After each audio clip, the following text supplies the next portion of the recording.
죄를 올린 법당 앞에 지팡이도 한가롭네. 옷매무시 바로하고 향로의 전단형을 사르고 익담한 경전을 마저 읽고 나니 남은 일 없으니 에오라지 부처님 모습 빚어 두 손 모아 빌고 또 비네.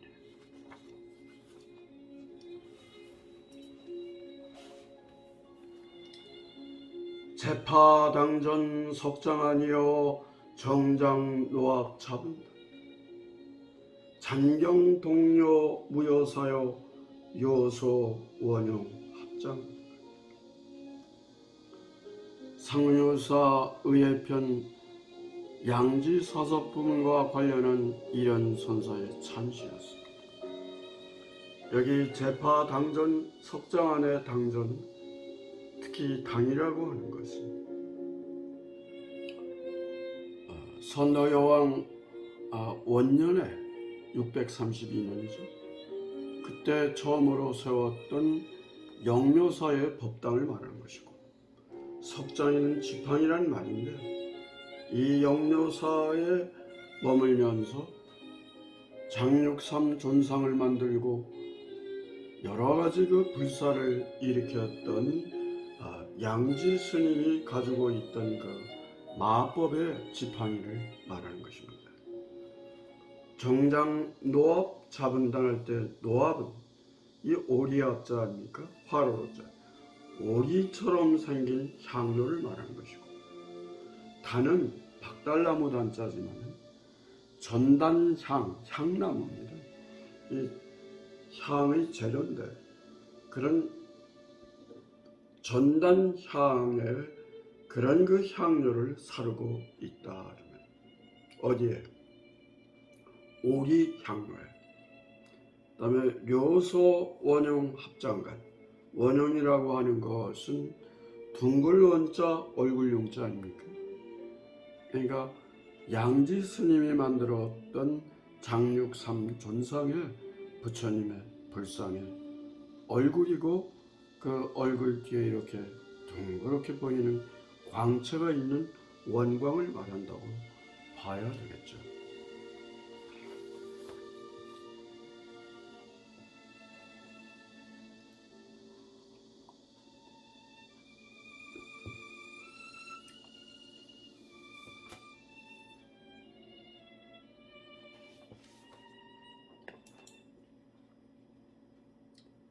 재파당전 석장안 할 때 그 당전이 그 영묘사의 법당을 말한다고 그랬는데, 이 선덕여왕과 영묘사와 선덕여왕, 그리고 이 양지 스님, 아까 지팡이 말했잖아요.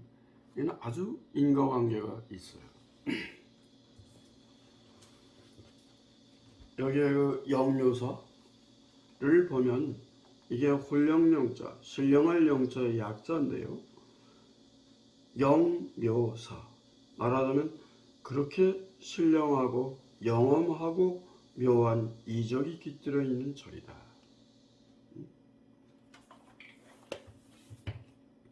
어떤 이적이 있었을까요?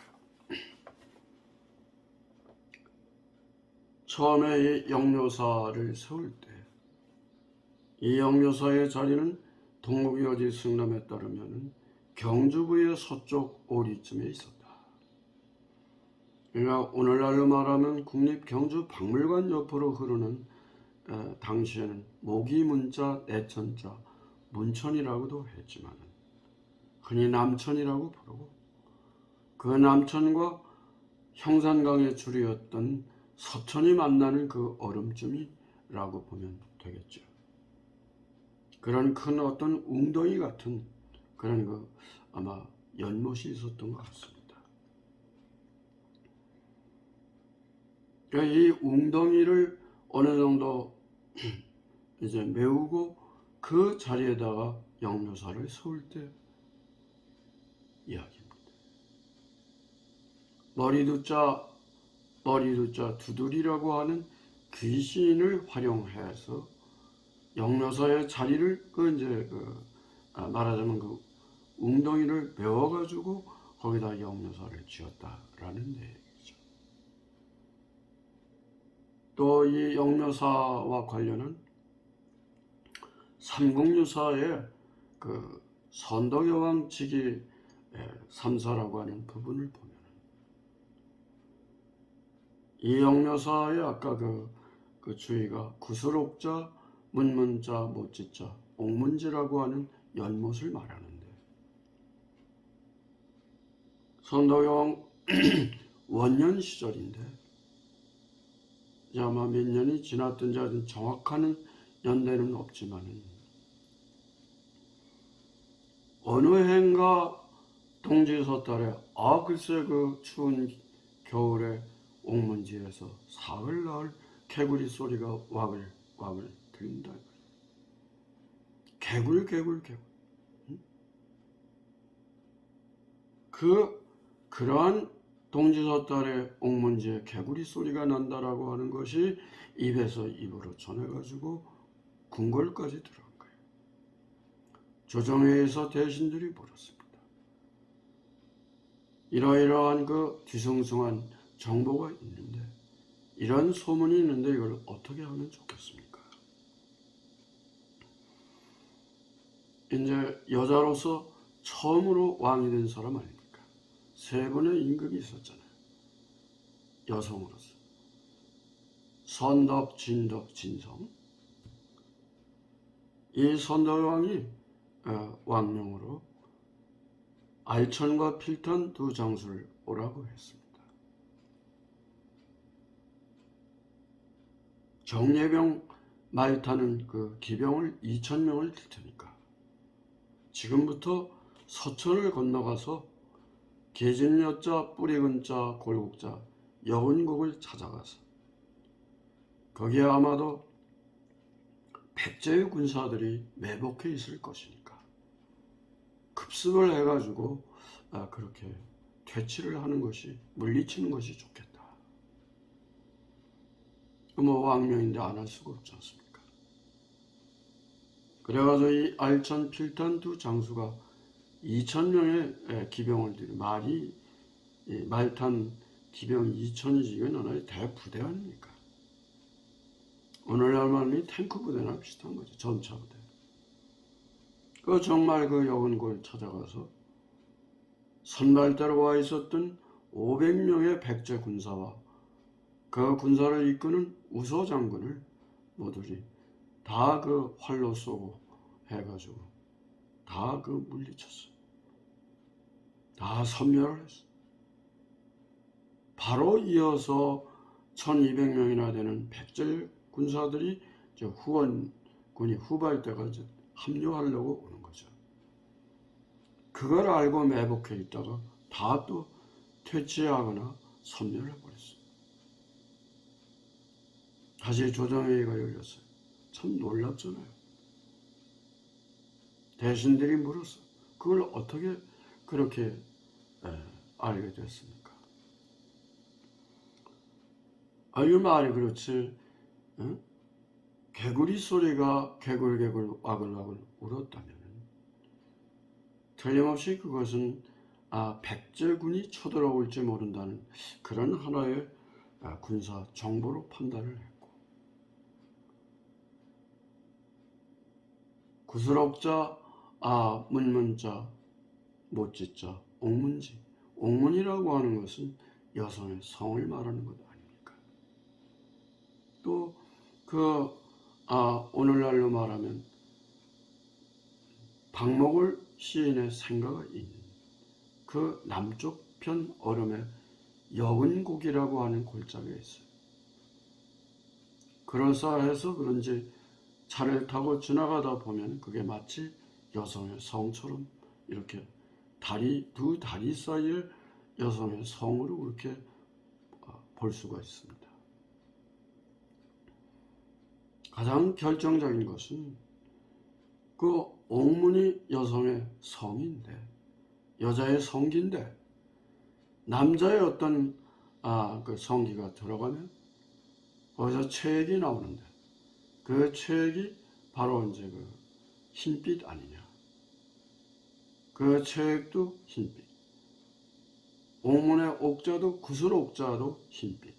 그러니까 흰빛은 서쪽을 말하는 것으로 해서 그런 서천을 넘어서 그런 여근곡으로 아마 그 백제의 군사들이 숨어 있다라고 나는 그런 영감을 얻었다. 할 말이 없잖아요. 여자가 임금이 됐다고 수군대고 비아냥거리는 그런 대신들도 할 말이 없게 된 것이죠. 이러한 영묘사에서 장력삼 존상을 그런 불상을 만들고 여러 가지 이제 그 관련한 불사를 하는데 그 옥문지를 이제 더 이제 확장을 해가지고 그 절의 경내를 이제 확장을 하기도 했던 것이죠.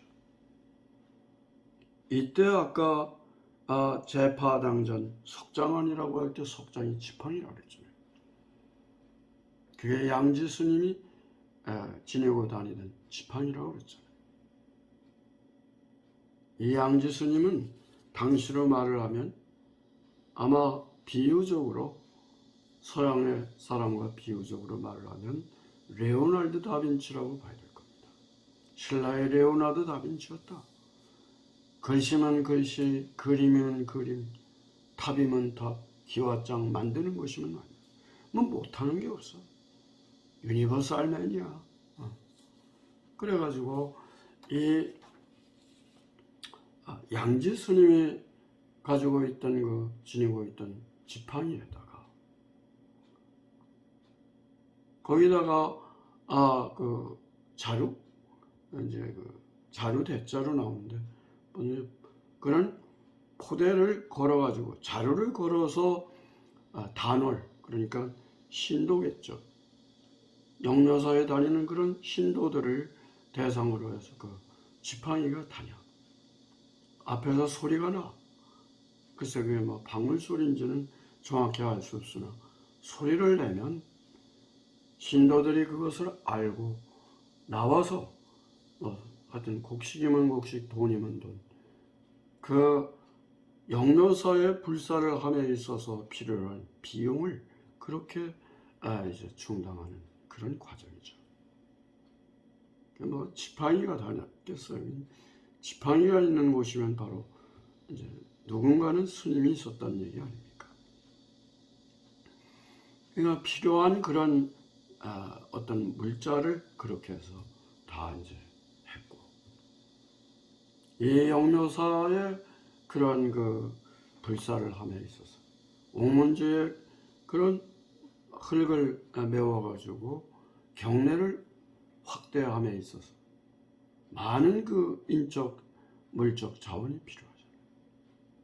서라발의 장안의 사람들이 또는 그 주위에 있는 사람들이 쟁운리토라 다투어 와가지고 정말로 그 좋은 마음으로 공덕을 닦는 마음으로 그런 흙을 나르고 일을 했다. 그때 일종의 노동요겠죠. 일을 하면서 부르는 노래가 풍요라는 겁니다. 바람풍자 노래였죠. 오다 오다 오다 오다 우리들이 서랍더라 우리들이여 공덕 닦으러 왔노라. 이러한 노래를 불러가면서 일을 하고 불사를 완성했다는 것이다.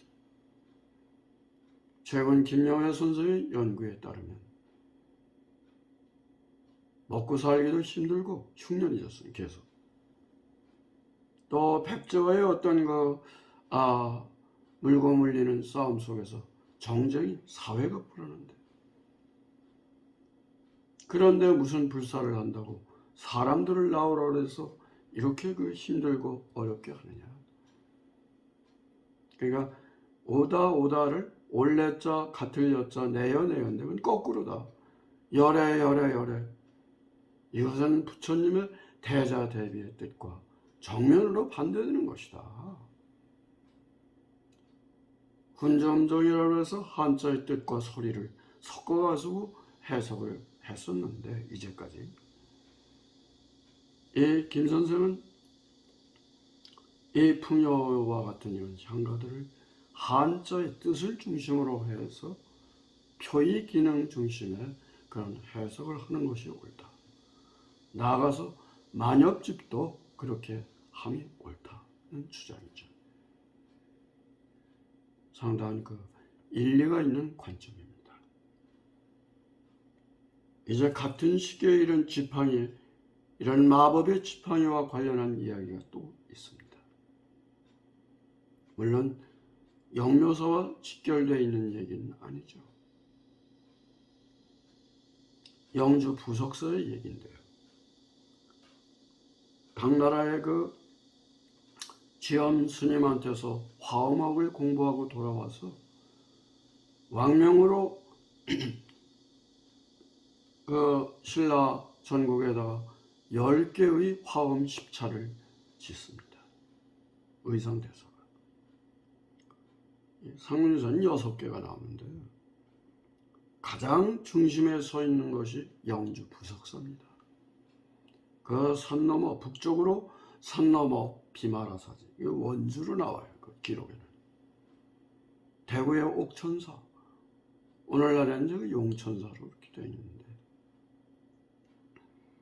또 가야산 해인사, 또 지리산의 화엄사, 또 금정산의 범어사, 이러한 참 굴지의 그런 어떤 전통 사찰을 세우게 된 것이죠. 이 부석사에 가면은 말하자면 의상 스님의 지팡이와 관련한 전설이 내려와요. 지금도 인터넷에도 보면 나와 있을 겁니다. 부석사에 보면은 그런 어떤 의상 스님의 지팡이를 땅에다 꽂은 것이 아직도 살아있어서 그것을 철창으로 이렇게 그 주위에 사람들이 접근을 못하게 이렇게 막아놓은 게 있습니다. 이 지팡이는 무엇으로 만들었을까?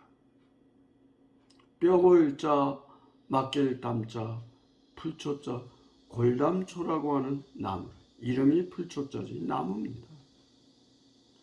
말 그대로 뼈를 강하게 만들고 호흡기를 건강을 좋게 하고 여러 가지 그 건강에 좋은 그런 뿌리면 뿌리, 줄기면 줄기, 잎이면 잎, 꽃이면 꽃, 노란 꽃이 피거든요. 그러한 나무로 된 지팡이를 가지고 이제 그 스님이, 의상 스님이 제자들한테 얘기를 했어요.